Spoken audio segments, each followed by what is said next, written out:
나는 잠자리에 들어 영원히 깨지 않을 것 같은 느낌이 어떤 것일까 항상 궁금했습니다. 한 번도 존재한 적이 없고 영원히 존재하지 않는 어딘가에 있는 느낌 말입니다. 우리는 대개 잠들어 있을 때와 깨어 있을 때 사이의 중간 지점에서 이런 느낌을 갖게 됩니다. 우리가 꿈을 꾸지 않고 잠속으로 빠져들 때 불현듯 그런 중간지대로 가게 되는데, 만약 그 중간지대를 이루는 간극의 끝이 없다면, 그래서 잠에서 깨어날 수 없게 된다면 어떻게 될까? 이런 생각은 생각만으로도 아주 호기심을 자극합니다.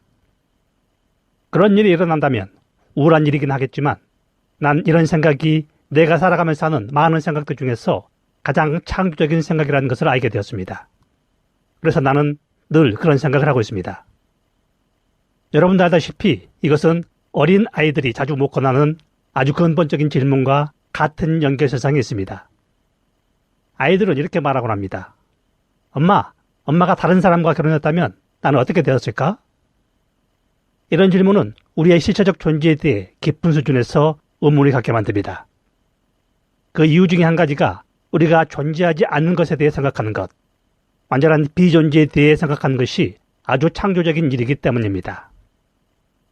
그런 생각과 비교해보면 우리가 존재한다는 사실이 아주 이상하고 정말 기묘하기까지 합니다. 서구 사회에는 죽고 난 후에 어떤 일이 일어나게 될지 말해주는 두 가지의 지배적인 생각들이 있습니다. 오래된 사고방식은 우리가 죽으면 다른 세계로 간다는 것인데, 내가 시대에 뒤떨어진 사고방식이 아니라 오래된 사고방식이라고 말하는 이유는 우리도 그에 대한 답을 모르기 때문입니다. 하지만 서구 사회에서는 전통적으로 사람이 죽으면 다른 세계로 간다고 대답합니다. 천국이 될 수도 있고 연옥이나 지옥이 될 수도 있는데 누가 알겠습니까? 근래에 많은 사람들에게 더 설득력 있는 일반적인 생각은 죽고 나면 존재하기를 멈추고 그것으로 끝이라는 것입니다. 하지만 우리가 마음속에 이런 그림을 갖고 있다는 건 생각하는 것만으로도 정말 우울한 일입니다. 우리 존재가 어둠 속에 갇혀 암흑 속의 산처로 생매장되어 있는 것처럼 느껴지는데, 우리의 눈과 귀가 멀어 아무것도 보고 듣지는 못하더라도 어떤 식으로든 의식이 남아있을 테니까 말입니다. 하지만 동양사에서는 죽음에 대해 전혀 다른 생각을 갖고 있습니다. 동양의 지배적인 죽음에 대한 생각은 환생이라는 개념입니다. 그 개념에 따르면 삶이라는 것은 끊임없이 한 삶에서 다른 삶으로 이어집니다. 이런 개념을 설명하면 사람들은 그게 사실입니까? 재탄생을 하는 과정이 있는 겁니까? 하는 질문을 가장 먼저 던지곤 합니다. 물론 이런 사고방식은 아주 생각이 깊은 힌두교와 불교도들에 의해 확립된 것입니다. 사실 이런 신념체계를 우리가 증명할 수는 없지만 사실 이건 아주 자명한 개념입니다. 이런 식으로 생각해보죠. 내가 다음 두 가지 진술을 한다고 가정해봅시다. 첫 번째 진술은 내가 죽은 후에 나는 아기로 다시 태어날 것이고 이전 삶에 대한 기억은 잊게 될 것이다 하는 것이고, 두 번째 진술은 내가 죽은 후에 한 아기가 태어날 것이다 하는 것입니다. 나는 앞서 언급한 이 두 가지 진술이 정확히 똑같은 말이라고 봅니다. 물론 우리는 두 번째 진술이 옳은 말이라는 것을 압니다. 아기들은 항상 태어나고 다른 사람들이 죽은 후에 온갖 종류의 새로운 의식을 가진 존재들이 세상에 나오게 되니까 말입니다. 그런데 나는 왜 이 두 가지 진술이 사실은 똑같은 말이라고 생각하고 있는 것일까요? 그것은 결국 한 사람이 죽어서 그 사람의 기억이 끝난다는 것, 자신이 누구인지 잊어버리게 된다는 것은 정확하게 다시 태어나는 것과 똑같은 일이기 때문입니다. 만약 우리가 기억을 갖고 있지 않아서 자신에 대한 의식의 연속성을 가질 수 없다면 그것은 다른 누군가로 태어난 것과 똑같은 일입니다.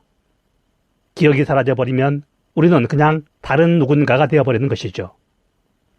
하지만 내가 이런 생각을 매혹적이라고 본 것은 일련의 구체적인 기억들이 사라져버린 후라 하더라도 죽음이 의식의 끝은 아니기 때문입니다. 달리 말해서 우리가 죽음을 끝없는 어둠으로 생각한다면 우리는 어떤 환영의 속임수에 속게 됩니다. 끝없는 어둠, 끝없는 무라는 것은 인식할 수 없는 것일 뿐만 아니라 논리적으로도 아무 의미가 없는 것인데, 우리는 감각을 통해 무언가와 비교하지 않으면 그 어떤 생각이라 해도 거의 감지할 수 없습니다. 이 두 가지는 함께 움직이기 때문입니다. 그렇기 때문에 내 생각에 존재가 사라짐으로써, 그리고 기억체계가 사라짐으로써 만들어지는 그런 진공 상태는 그냥 다른 존재들에 의해 채워질 뿐입니다. 내가 나라고 느끼는 것처럼 여러분 또한 자신이 나라고 느낍니다. 나라는 존재를 느끼는 것과 관련해서 생각해 볼 때 재미있는 것은 우리는 단수로 존재하고 있을 때만 나라는 감각을 경험할 수 있기 때문에 우리 자신을 우주의 중심으로 느낄 수 있다는 것입니다. 우리는 동시에 두 개의 나 또는 세 개의 나를 경험할 수 없습니다. 그렇기 때문에 이런 생각은 세 가지의 중요한 결론으로 이어지게 됩니다. 그중 한 가지는 죽음을 통해 우리 기억이 사라지는 것이 사실은 슬퍼할 일이 아니라는 것입니다. 물론 모든 사람들이 자신이 특별히 사랑하는 기억이나 사람, 사건들을 영원히 붙들어 놓고 싶어 합니다. 하지만 앞서 말한 진공과도 같은 공간을 생각한다면 우리가 진정으로 원하는 게 그렇게 하는 것일까요? 우리가 아무리 많이 사랑한다 하더라도 우리는 정말 자신이 사랑하는 사람들과 영원히, 늘, 항상, 영원히 함께하기를 원하는 것일까요? 지금 그렇다고 해서 아주 먼 미래에도 그럴 것이라고, 결코 지겨워지지 않을 것이라고 생각할 수는 없지 않을까요? 그리고 사실 이것이 만물에 깃들어 있는 비밀입니다. 이것이 바로 비용서성이라는 특성이 중요한 이유입니다. 왜냐하면 만물에 깃들어 있는 경이로움을 다시 새롭게 해주는 것이 그것에 대해 잊어버리는 것이기 때문입니다.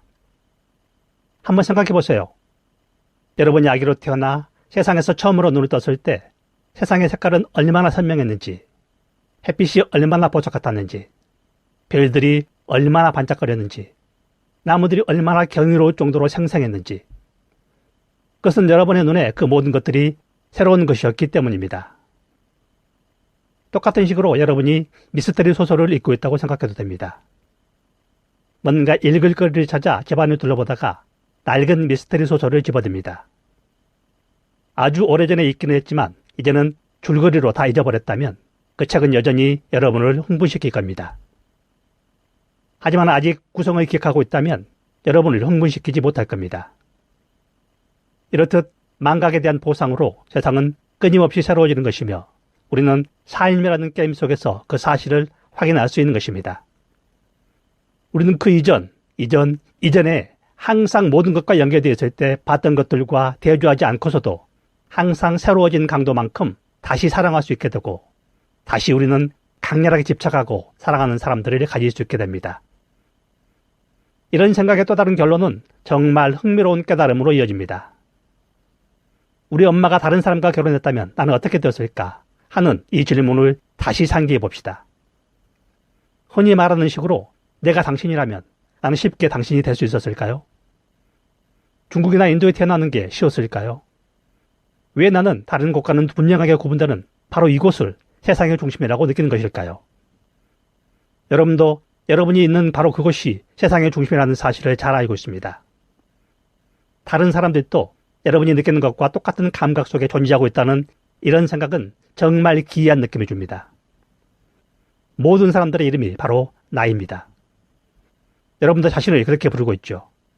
그렇기 때문에 세상에는 항상 나들이 있습니다. 모든 나라는 존재들이 어떤 면에서는 똑같은 나입니다. 우리는 모두 다른 누구라도 될 수 있고 아무도 거기에서 빠져나갈 수 없습니다. 이런 일은 나라고 하는 의식이 존재하는 곳이라면 어디든 계속해서 끊임없이 영원히 이어지게 됩니다. 그렇기 때문에 어떤 면에서 여러분이 보고 있는 것은 모든 나를 통해 보고 있는 것이며 이것이 아마 연민이 가진 위대함의 비밀일 것입니다.